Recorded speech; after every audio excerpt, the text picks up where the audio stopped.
Friends, ఇప్పుడు మనం పూర్ణాలు అయితే చేసుకుందాం. ఇదైతే మెత్తగా రుబ్బి పెట్టుకుందాం. చూద్దాం. చూడండి ఫ్రెండ్స్, ఇది వచ్చేసి బ్యాటర్, పూర్ణాలు వేసుకున్న బ్యాటరు. ఇది ఒకరోజు నానబెట్టుకోవాలి. మొత్తం ఇది మినప్పప్పు, 2 గ్లాసుల మినప్పప్పుకు 1 గ్లాసు రైస్ అయితే వేసుకున్న, రేషన్ బియ్యము. నైట్ అంతా ఒక డే అంతా నానబెట్టుకొని నైట్ అయితే మిక్సీ బట్టి పెట్టుకున్నా. ఇప్పుడు చూడండి బాగా పులిసింది. చూడండి ఎంత బాగా పులిసిందో. మంచిగా కలుపుకోవాలి ఒకసారి.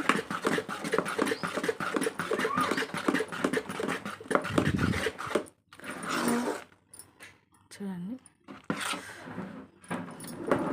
మనం చేయి పెడితే చేయికి ఇలా అంటుకుంటే అప్పుడు పూర్ణాలు చాలా బాగా వస్తాయి. దీంట్లో కొద్దిగా సాల్ట్ వేసుకుందాం. చూడండి, కొద్దిగా సాల్ట్ అయితే వేసుకుంటున్నాను నేను. మంచిగా కలుపుకోవాలి.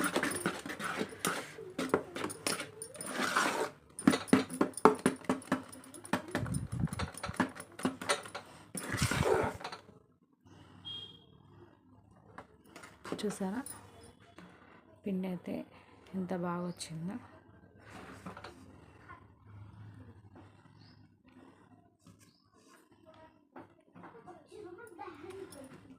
ఇప్పుడు మనం పూర్ణం అయితే ఇందులో వేసుకొని ఆయిల్ పెట్టుకొని ఆయిల్లో ఫ్రై చేసుకుందాం. దీన్ని నేను ఒక వేరే కట్టోళ్ళకి వేసుకుంటున్నా. ఉంచేస్తాం కదా, ఒకవేళ పిండి సరిపోకుండా ఎక్కువైనా తక్కువైనా అడ్జస్ట్ అయిపోతుంది.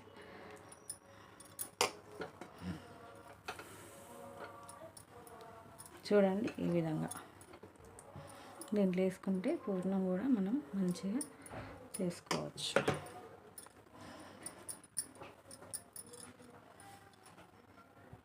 ఇప్పుడైతే మనం స్టవ్ ఆన్ చేసుకొని డీప్ ఫ్రై చేసుకోవడానికి ఆయిల్ అయితే పెట్టుకున్నాం. కడాయి పెట్టుకొని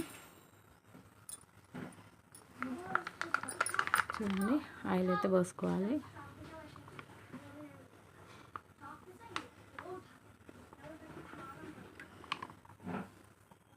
ఆయిల్ వేడి కావాలి. మనమైతే పూర్ణం ఉండలు అయితే వేసుకుందాం. నూనె వేడయ్యే వరకల్లా ఇలా కొద్దిగా ముద్ద చేసుకొని ఇలా ఉండలాగా వేసుకునేటప్పుడు ఈజీగా వేసుకోవచ్చు అన్నమాట.